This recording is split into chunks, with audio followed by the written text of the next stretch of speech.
Hello everyone, my name is Karen and welcome back to the channel. And today we're doing the NXT TakeOver New York 2019 review. I have to do this very fast. There's 5 matches to get through. It is an hour before WrestleMania 35. The kickoff show begins. It's an hour before the kickoff show begins, which means basically I'm going to finish this, go up, cook for an hour, hopefully get everything done in time, and start watching Mania and doing the review as fast as I possibly can, and getting Mania over with in hopefully a reasonable amount of time and doing the review. So without further ado, let's get right into the first match. We had the NXT Tag Team Championship match. We had the reigning defending champions, the War Raiders versus Ricochet and Aleister Black. I predicted the War Raiders. This is the 24th TakeOver event in history, with 5 title matches. It is very much a Gotham Gold Rush style TakeOver event. Some quick chain wrestling sequences with lots of counters, and it ends with Black on his back. Sets his foot on Roush's shoulder. They both kind of get ready to go for a punch, but they both kind of just like sit there and go for some respect. Black gets up. They, I think they fist bumped or something like that, or something along those lines. Ricochet and Hansen got tagged in. Ricochet sent Hansen outside. Black comes back in. Rao gets sent outside. Black does his typical suicide dive taunt thing where he flips back and sits down. Ricochet joined him. It was really hilarious. They both start running wild before Hansen uses his strength. Rao gets tagged in, slams Hansen onto Ricochet. I love the way they do their tag offense. It's awesome. Tag to Hansen, Rao back in after Black is slammed down. Black takes them both down. Ricochet's in, going fast and furious on Rao. 2 count off of a standing shooting star press. Black gets tagged in for an abdominal stretch in, gets an abdominal stretch in on Rao, pulling his ankle back. You deserve it, chance. Wow, rude, New York, rude. Rao fights out of it. Ricochet knocked down. Strong kicks to Rao. Roll up for a 1 count. Rao with a big knee strike. Ricochet comes in as Hansen is tagged in. Hansen and Ricochet both being hit in the corners. I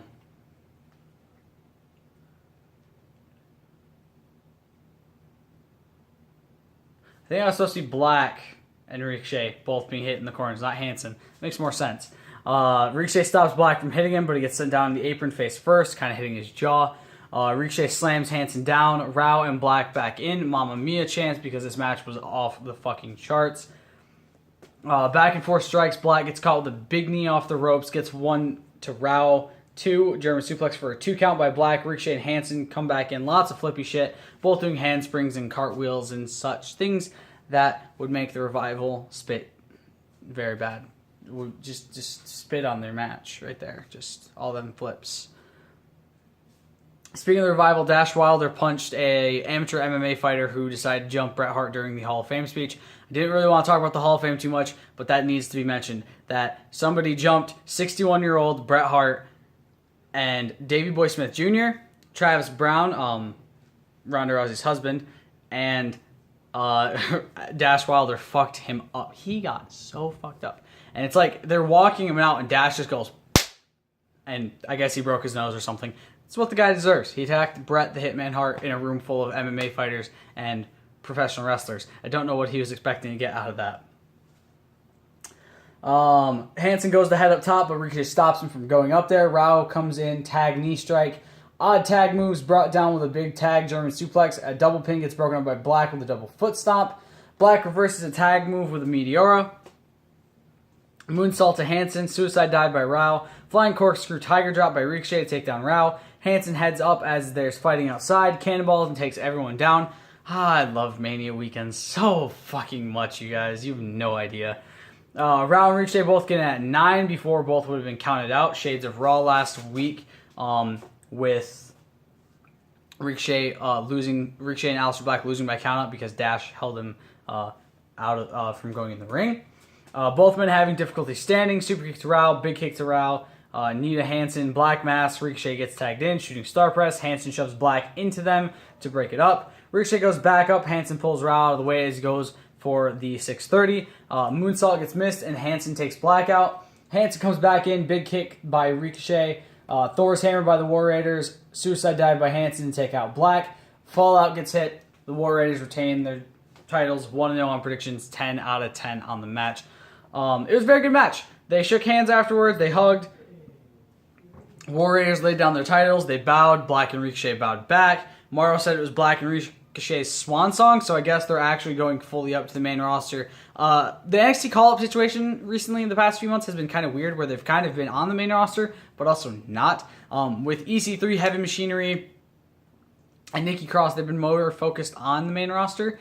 Aleister Black and Ricochet have kind of still been there. Gargano and Ciampa stayed in NXT more than they were on the main roster, but Ricochet and Aleister Black definitely looked like they were coming up to the main roster. And obviously, you know, they're coming.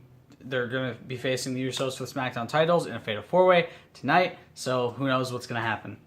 They stand and take it all in. Standing ovation, applause from the fans. They chant NXT. Both men are very emotional. They hug and bow to the crowd. The fans chant user because they do. They're fantastic. Ricochet and Aleister Black, in a short amount of time as a tag team, have done amazing work, and I can't wait to see what they're going to do on the main roster. Yeah. Next, match number 2, the NXT North American Championship match, Velveteen Dream versus the undefeated, and I didn't know this, original bro, Matt Riddle. I predicted Velveteen Dream. Tony Storm and Piper Niven are ringside together. Riddle, again, like I did not know, was apparently undefeated heading into this match. Dream comes out with a very different entrance. He's the Statue of Liberty, so it's got like the, I believe it was the American National Anthem. Might be wrong on that. Playing behind him. I can't remember. It might not have been. I don't think it's the national anthem. I can't remember what song it was, but it was like an American patriotic sort of song. Playing behind him, being carried down the ramp. It's a very fitting entrance for him, to be honest. Coming in on a throne, carried by 4 people. Yeah. Riddle and him talking a bit. Honestly, hell of an entrance from Dream. Both basking in their fans cheering for them. Riddle with inside leg kicks. Dream reaches for the fist bump because Matt Riddle wanted a fist bump at the start, but he tries for a cheap shot. Riddle takes control with quick moves and lockups. Dream flips Riddle over him. Riddle tries to get in an armbar, but Dream gets the rope. Dream stomps on Riddle's foot. Well, I mean, that's what you get for fighting barefoot, bro. Dream rakes down his back, goes very Rick Rude-like, does the sort of thing. I'm not going to show you guys the bottom of that because it'd be embarrassing. Riddle with suplexes. Dream avoids a third and hits him with a drop kick. Double axe handle, heads up with another. Gets caught going for the third one to the outside with a German suplex. Chops in the corner to Dream. Senton by Riddle. More chops. Kicks. Forearms to Dream. An exploder suplex. Another senton as Dream avoids a standing moonsault. Big kick. Dream blocks the bro mission. Apparently, when Matt Riddle does the senton, it's called the broton, according to Mauro Ranallo. I don't know how I feel about that. It sounds weird. Armbar gets avoided by Velveteen Dream. Lots of kicks by Riddle. Riddle kicking him off of the ropes. Again, he's getting very upset that Dream keeps getting to the ropes to get out of submissions, specifically the bro mission and the armbar. German suplex by Dream. Riddle gets up right after with a big knee strike. Kick to the back of Dream. Senton again to Dream. Goes to lock in a submission, but Dream rolls to the rope. Riddle attacks him and nearly gets disqualified. Dream gets him in a sleeper hold. Riddle reverses, getting it into a prone roll, which is very beautiful to watch. Transitions that into a triangle armbar on Dream. Gets it into a roll and picks him up. Ripcord knee strike, a second knee strike. German suplex with a bridge for a 2 count. Yes kick style knees by Riddle. Dream getting fired up by the knees. He's hulking up, guys. Big boot, slams him down, does a knee strike. Double axe handle to Riddle outside, throws him in, hits a famouser. Man, he was just hitting all these big fucking Hall of Fame style moves. Dream stopped from going up, gets caught with a knee strike on the dive down. Code breaker by Velveteen Dream for a 2 count. Dream starts climbing up. Riddle gets to a sitting position, running knee strike reversed into an ankle lock by Riddle. I'm going to call the code breaker in this situation a bro breaker because I think that sounds badass. I think that's what Mauro called it too. I can't remember for sure. Dream fights back, kicking. Riddle gets it back in. More kicks. Super kick. Dream DT. Dream picks him up. Dream Valley Driver. Purple Rainmaker gets caught into the bro mission. It was such a beautiful sequence. Dream gets the rope again and slams Riddle into them, like just kind of pulling him into it. Riddle jumps to the rope and hits a German suplex off him. Like he's on the inside of the ring while Velveteen's kind of on the outside, and he German suplexes him over the rope hits the floating bro, as Morrow called it, for a 2 count. Riddle cannot believe it. I mean, honestly, how in the holy hell did Dream kick out of that? It was insane. Dream asks for more, slaps Riddle, super kick, fast-paced action, powerbomb followed by a quick knee for a 2 count. Bro mission in, reverse into a roll-up, 3 count. Dream retains, 2-0 on predictions, 10 out of 10. Riddle cannot believe it. Honestly, the match was great. They both put on a fantastic show. Riddle stands and watches him cheer, claps for him, and asks for another fist bump. Dream bumps his fist. Riddle heads out. Very respectful night so far. This was a very good match, and it's kind of, it just builds more and more throughout the night. I will be right back. Sorry about that. Again, Mania's nearing, and I'm cooking still, so I had to go mix my meat around for my bean dip. All right, on to match number 3, the WWE United Kingdom Championship match. We have the reigning champion at 685 days as of TakeOver. 15 days away from 700. The longest reigning champion of the modern era. The Bruiserweight Pete Dunne versus the Ring General Walter. And oh my god, after watching this match, I'm a big fan of Walter. He's fantastic. My prediction was Pete Dunne. Shows the Undisputed Era backstage hyping up Cole for the match tonight later on against Johnny Gargano. Shows Kushida signing his contract and shows him ringside. Yeah, that's right. Time splitter. One half of the time splitters with one of the greatest, in my opinion, tag team wrestlers of all time. Alex Shelley. If you guys don't know what other awesome tag team Alex Shelley was in, it was the Motor City Machine Guns, hailing from Detroit, Michigan. I'm a huge fan of the Motor City Machine Guns. Alex Shelley and Chris Sabin as just singles competitors too, and honestly, I'm excited to see Kushida. I heard great things about him. I've seen a lot of his stuff from New Japan. I've seen like clips of his matches, and I cannot wait to see what they do. Hopefully, they do not drop the ball like they did with Tommy though, because I swear to God, WWE, Kushida is too fantastic. If you drop the fucking ball with him like you did with Hideo Itami / Kenta, I'm going to be very, very pissed. Honestly, I'm very excited for this match. Again, it's my first time getting to watch Walter in the ring. Longest reigning champion of the modern era, yada, yada, yada. Dunne standing on Walter's hand, keeping him down, manipulating the left hand of Walter. Apparently, Walter is undefeated in NXT UK competition. Dunne avoids the chops continuously throughout the match as much as he can. Forearm by Dunne. Big chop by Walter, sending Dunne to the ground. Dunne comes back up. Another one just to drop him back down. Big boot by Walter after Dunne's clothesline does nothing. Places him on the turnbuckle. Big chop, gets up there and just steps on Dunne's throat and just, before, obviously the count is going, so he lets him fall to the outside. Slams him onto the apron. Walter cranking on Dunne's ankle. Dunne reverses it into a heel hook. Another big chop by Walter. Like, Walter's a fucking scary dude. His chops look painful as hell. Another massive chop. Walter going into a Boston Crab. Dunne fighting it. Gets to the bottom rope. Chops as Dunne is on the apron. Dunne catches him on the second and bends the fingers. Kind of the 10 beats of the bottom round that Sheamus does over the ropes. Big boot by Walter, taking Dunne down from the apron. Walter starts taunting him. Dunne comes in with some fast strikes using his agility to try and take control of the match. Walter rolls out of the ring. Moonsault by Dunne takes Walter out. Stupid people chanting 10. Look, I'll put it this way. I love Ty Dillinger. I'm sad to see him go. But the 10 chant every fucking time there's a count, it's aggravating. It makes it harder to watch the match because you have people going 10 at every fucking count. It's like I'm actually trying to listen to what the count is at.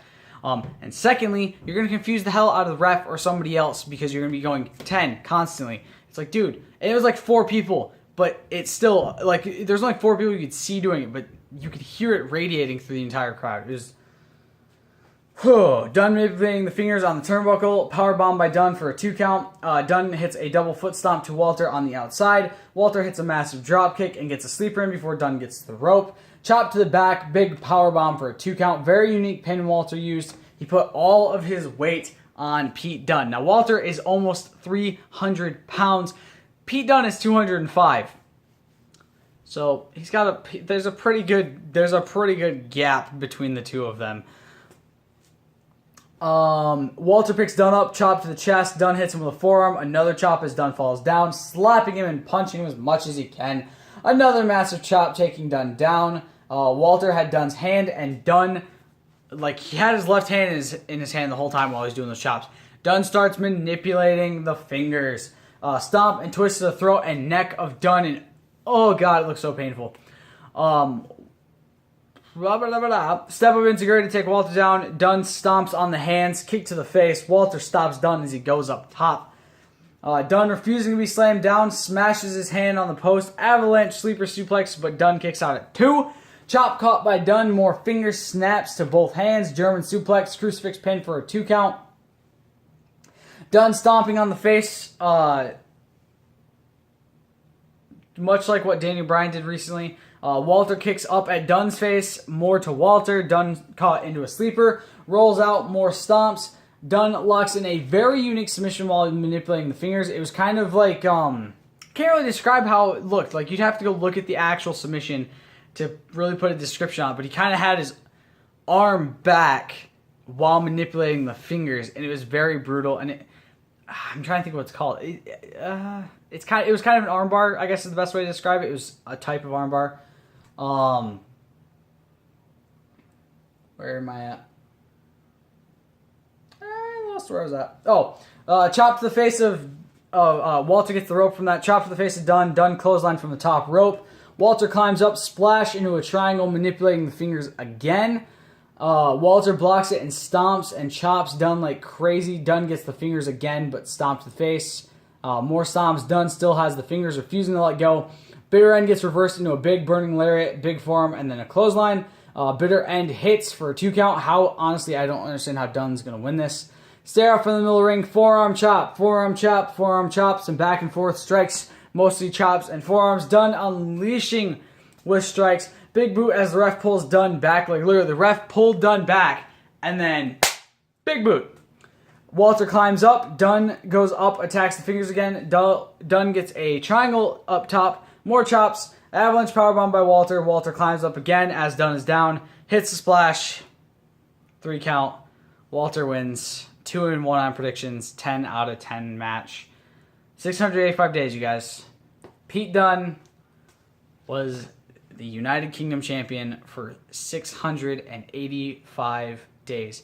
He had 15 days to go, and he had 700. A 700-day title reign in the modern era of wrestling is something you do not see. He surpassed Asuka. He surpassed CM Punk, AJ Styles, Brock Lesnar. He surpassed everybody in the modern era who's had a title reign. I'm very sad that he lost. He has been dethroned by Walter. Honestly, the match, though, Walter is nothing to be fucked with. I'm scared shitless of that man. He is a very frightening individual. I cannot wait to see more United Kingdom Championship matches with Walter as the champion. Hopefully one of those involves a rematch with Pete Dunne, because fantastic. Maybe even a match with Joe Coffey, because I know Joe Coffey's very good. Match number 4, NXT Women's Championship Fatal 4-Way match. Shayna Baszler versus Io Shirai versus Kairi Sane versus Bianca Belair. And I was wrong when I said in the video that this would make Kairi a 3-time. This would make her a 2-time Women's Champion if she wins. My prediction, Kairi Sane. Edge and Beth Phoenix are ringside watching TakeOver together. I'm not honestly confident that Kairi's going to win. More people or more teams being added kind of always makes me less confident in my choice. Even if it kind of seems like what they're going to go with, I'm always less confident in my choices when it's multiple people or multiple teams. Belair, Shirai, and Sane on one side of the facing off at Baszler before they kind of go to their separate corners. Shirai and Sane get thrown out immediately, and Belair and Baszler start fighting in the ring, reigniting their feud from TakeOver Phoenix, which I never finished. So I didn't watch that match. I know that Bianca Belair lost, and somehow the horsewoman got involved, and she's still saying she's undefeated. God, I hate Bianca Belair's character, if you guys haven't noticed. I just, Okay. Shirai drops Belair, lots of quick covers, lots of pins being broken up with hard hits. I really, really hate her character. It's very annoying. Bianca Belair is just Sky Pirates taking it to Belair and Baszler. Honestly, again, it's stupid that none of the NXT tag team, women's tag teams are being put onto the tag team championship match at Mania for those. I understand Team Kick not being put on there because both of them are injured. Tegan Nox and Dakota Kai are still injured from what I know of. But the Sky Pirates could have at least been put on there. It's not like Ricochet and Aleister Black didn't have a match Friday and are going to have a match tonight. Like, come on. Shirai and Sane in the ring alone now. Very quick moves. Baszler and Belair taking him down. Baszler using Belair's hair against her. Good. You know, she like slams her into the stuff. Stomps on Belair's arm, much like she did to Dakota Kai last year, putting Dakota Kai out of commission for a bit. Baszler using the hair again, but Belair uses it to slam Baszler face first in the post. Sane with a flying kabuki elbow, taking Belair down. Belair misses a dropkick. Shirai takes down Belair as Sane takes out Baszler. Belair uses Shirai's feet to take down Sane. Baszler using her power to attack everyone. Chokehold up top. Sane sets up for the powerbomb. Shirai helps. Double powerbomb / superplex combo, taking down Baszler and Belair. Shirai and Sane use a tag insane elbow over the top rope to take down Baszler and Belair. Moonsault by Shirai to take them down again after. Belair catches Shirai with a spear as she sets up for a suicide dive. Step up knee strike to Belair. German suplex to Baszler by Shirai. Everyone is down right now. Shirai covers, but Belair breaks it up. Sane goes for a pin on Baszler, but Belair again breaks it up. Sky Pirates attacking Belair now in the ring. Baszler pulls Sane outside, and Belair throws Shirai out onto Sane and Baszler. Throws Baszler into the ring, reverses Belair's finisher into the Kirifuda clutch. Belair fights out of it and hits a big slam, broken up by Shirai, goes for a powerbomb, but Shirai reverses it into an X-Factor. Moonsault, a second, but Sane breaks it up. Shirai and Sane are fighting now. Sane slams Shirai onto Baszler, insane elbow. Shirai breaks it up at 2. Shirai takes Sane down with a drop kick, DDT by Sane, heads up top. Belair whips her with her hair, gets Sane up top 2 for her KOT, I think is what the move is called, to both Sane and Shirai. Kirifuda clutch gets locked in on Belair. She taps. Shayna Baszler retains. 2-2 on predictions. 10 out of 10. Good. Honestly, I'm glad Bianca lost. I didn't want her to win this match. I'm pissed that Kairi Sane didn't get the win, but I'm very happy that Bianca Belair did not get the win. Again, don't get me wrong. It's not that the person behind the character is bad. It's much like the Street Profits. I just don't like the character. I think the people who are behind the character are incredibly talented individuals. They do fantastic work in the ring. Their characters are holding them back. And I just feel like as long as she's doing the whole whip her hair back and forth and she's the EST of NXT stuff, it's never going to get her to a point where she's going to be like somebody I enjoy watching. It's much like Sasha Banks, who I just don't like her character anymore. Like, her character's terrible, and her voice is aggravating. So is Bianca Belair's. So it's one of those issues where it's like, okay, what am I supposed to be doing here? You know, how am I supposed to be rooting for this person? And again, I know that, yes, this is, you know, me being a nitpicky dick, but, like, again, I watch wrestling for the character and for the entertainment. And if the character is pulling me out of that entertainment factor because I don't like a character, it's going to become an issue for me. Much like I don't like Braun Strowman, so if I see him in a title match, it kind of takes me out of the match. And finally, the final match, we have the vacant NXT Championship 2 out of 3 falls match. We have Cleveland's own, even though they were in New York, one of the best superstars NXT has to offer, Mr. DIY himself, Johnny freaking Wrestling, Johnny TakeOver, Johnny motherfucking Gargano, versus the Panama City Playboy himself, the ring leader of the Undisputed Era, the first ever NXT North American champion, Adam Cole, baby! My prediction was Adam Cole. Johnny Gargano is wearing an Iron Man attire, and it starts off as a very fast-paced match with Gargano holding control. This was Gargano's, I think, 5th time in the Barclays Center. 0-4, FYI. For those of you who do not know, he is 0-4 at TakeOver events in the Barclays Center going into this. Chops by Cole. Cole is in control, wearing him down with hard strikes and holds. Lots of roll-ups, still no falls. Slingshot spear for a 2 count. Gargano starts taking control, going for big moves, as is Cole, as he hits a backstabber. Last shot, hit on Gargano. 1, 2, 3. Adam Cole is up 1 fall to none. Cole in control after the pin. Gargano trying to fight back. Another last shot for a 2 count. first time anyone is kicked out of the last shot, mind you. Gargano starts fighting back, spears Cole on the apron, sending him off of it, cannonball on Cole off the apron. DDT gets avoided. Ushigoroshi by Cole for a 2 count. Cole goes up top, fights Gargano off. Gargano avoids the powerbomb by holding onto the rope. Slams Cole down with an avalanche air raid crash for a 2 count, much like something Tommaso Ciampa would do. Slingshot DDT gets avoided by Cole and Enziguri. Slingshot DDT gets hit onto the apron. Gargano breaks the count. Cole slams him into the ring post, throws him inside. Gargano stops the knee exposure, gets it into an armbar. Gargano escape. Cole taps out. One fall of the piece. Sudden death. The next fall is the champion.